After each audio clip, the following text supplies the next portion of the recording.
বলছি যে নারীদের নিরাপত্তা চাই, তারপরও আপনি দেখলেন যে পল্লবীতে ধর্ষণের মতো এরকম একটা ঘটনা ঘটলো। শিক্ষার্থীটার বয়স কত? তারা নারীদের পরিপূর্ণ নিরাপত্তা দিতে ব্যর্থ হয়েছে, আর এর জন্যই প্রতিনিয়ত বাংলাদেশে এরকম ঘটনা ঘটে যাচ্ছে। আমরা দেখতে পাচ্ছি যে সংস্কার নিয়ে, সংবিধান সংস্কার নিয়ে কত রকম প্রহসন, কত রকম নাটক চলছে। দুঃখজনক বিষয়, বাংলাদেশে প্রতিনিয়ত এরকম নারী নির্যাতন, নারী ধর্ষণ, খুন এরকম ঘটনা প্রত্যন্ত অঞ্চল থেকে শহরাঞ্চল সব জায়গায় ঘটে চলেছে। এবং আমরা আজকে রামিসার ঘটনা থেকে হয়তো সবাই এটা জানতে পেরেছে, কিন্তু বিগত 9 দিনে এরকম ঘটেছে যে প্রায় 5 জন শিশু হত্যার শিকার হয়েছে, তার মধ্যে 4 জনই ধর্ষণের শিকার হয়েছে। এত কিছু ঘটনার পরেও আমরা দেখতে পাই আমাদের দেশে যে নারীবাদী প্লাস নারী যে নারী নেতৃত্ব রয়েছে, তারা এখনও মুখে কুলু পেটে বসে আছে। তাদের পক্ষ থেকে দৃষ্টান্তমূলক কোনো প্রতিবাদ আমাদের চোখে এখনও পড়েনি। তো আমার মনে হয় যে তাদের প্রতি আমাদের পক্ষ থেকে আহ্বান, যে যারা আমাদের প্রতিনিধিত্ব করছেন, যারা নারীদের হয়ে নারীদের নিরাপত্তার কথা বলবেন, আপনারা যারা চুপ আছেন, যারা এখনও আমাদের পক্ষে বা নারীদের নিরাপত্তার পক্ষে কথা বলছেন না, তাদের প্রতি আহ্বান, আপনারা নারীদের হয়ে কথা বলুন, নারীদের নিরাপত্তা নিশ্চিত করার জন্য চেষ্টা করুন। আর সেই সাথে আমাদের বাংলাদেশ সরকারের কাছে দাবি, তারা নারীদের পরিপূর্ণ নিরাপত্তা দিতে ব্যর্থ হয়েছে, আর এর জন্যই প্রতিনিয়ত বাংলাদেশে এরকম ঘটনা ঘটে যাচ্ছে। আর এই জন্য সরকারের প্রতিও আমাদের দাবি, তারা এই হত্যার বিচার করবে, হত্যার বিচারের মাধ্যমে একটা দৃষ্টান্তমূলক বিচার বাংলাদেশের মানুষের কাছে তুলে ধরবে, যাতে কেউ পরবর্তীতে এরকম কোনো কার্যক্রম আর করার সুযোগ বা সাহস না পায়। যে আমরা বারবার করে বলছি যে দেশে নারী নিরাপত্তার কোনো বালাই নাই, বিষয়টা আসলে এরকম হয়ে যাচ্ছে। আমরা বারবার বলছি যে নারীদের নিরাপত্তা চাই, তারপরও আপনি দেখলেন যে পল্লবীতে ধর্ষণের মতো এরকম একটা ঘটনা ঘটলো। শিক্ষার্থীটার বয়স কত? শিক্ষার্থীটার বয়স সর্বোচ্চ 8 থেকে 9 বছর। তার মা তাকে স্কুলে দিতে গিয়ে হঠাৎ করে দেখে রুমে নাই।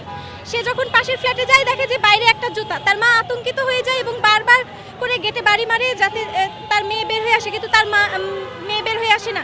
পরবর্তীতে তারা কি দেখে? পরবর্তীতে দেখে ভিতরে ঢুকে যে সেখানে তার শিশুর মাথা আলাদা করা, শরীর বিচ্ছিন্ন, এবং ধর্ষককে পালিয়ে যেতে সহায়তা করছে একজন নারী। আমি বলতে চাই যে এরকম একজন অপরাধী কিভাবে ছাড় পেয়ে যেতে পারে?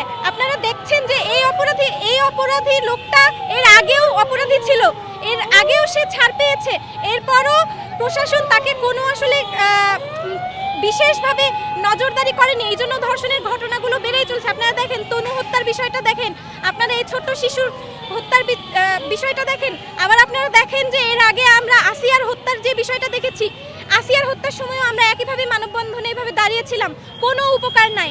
আমরা কার কাছে আসলে কি চাইবো? নির্বাচিত সরকার হয়ে আসার পরও যদি এরকম নিরাপত্তাহীনতার একটা পরিবেশ থাকে, তাহলে তো আসলে আমি নিজেকে নিয়েও শঙ্কিত যে আমি আসলে এই বাংলাদেশে কতদিন বেঁচে থাকতে পারবো, বা আমি আসলেই এই বাংলাদেশে ঠিকভাবে বেঁচে থাকতে পারবো কিনা।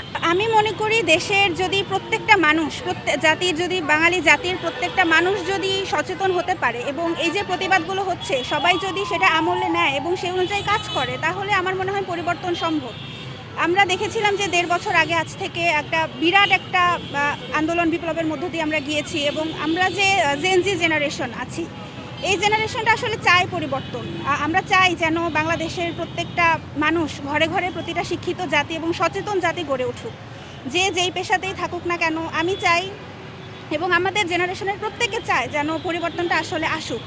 এই পরিবর্তনের জন্যই কিন্তু আমাদের এতটা পথ পাড়ি দেওয়া, এই যে আন্দোলন বিপ্লব হয়েছে, সব কিছু কিন্তু একটা মাত্র লক্ষ্য, যেন দেশে আমরা সঠিক এবং সুন্দর একটা পরিবর্তন চাই এবং দেশটা যেন সংস্কার হয়। আমরা দেখতে পাচ্ছি যে সংস্কার নিয়ে, সংবিধান সংস্কার নিয়ে কত রকম প্রহসন, কত রকম নাটক চলছে। আমাদের যারা ইয়েতে আছেন তাদের মধ্যে আমরা দেখতে পাই এরকম প্রহসন আসলে আমরা চাই না। আমরা জাতি হিসেবে চাই যেন দেশটার সুন্দর একটা সংস্কার হোক, প্রতিটা নিয়ম কানুন আইন, প্রতিটা বিধান যেন ঠিকমতো থাকে, আমরা যেন পরিবর্তনটা লক্ষণীয়ভাবে দেখতে পাই। এবং আরেকটা যেটা লক্ষণীয় বিষয়, সেটা হচ্ছে আমাদের এই যে অপরাধগুলো সংঘটিত হচ্ছে আমাদের দেশের প্রতিটা কোণা থেকে, টেকনাফ থেকে তেঁতুলিয়া পর্যন্ত দেশের প্রত্যেকটা কোণায় কোণায় আমরা অপরাধ ঘটতে দেখি। বিশেষ করে নারী এবং শিশুরা এর সবচেয়ে বেশি শিকার হচ্ছে।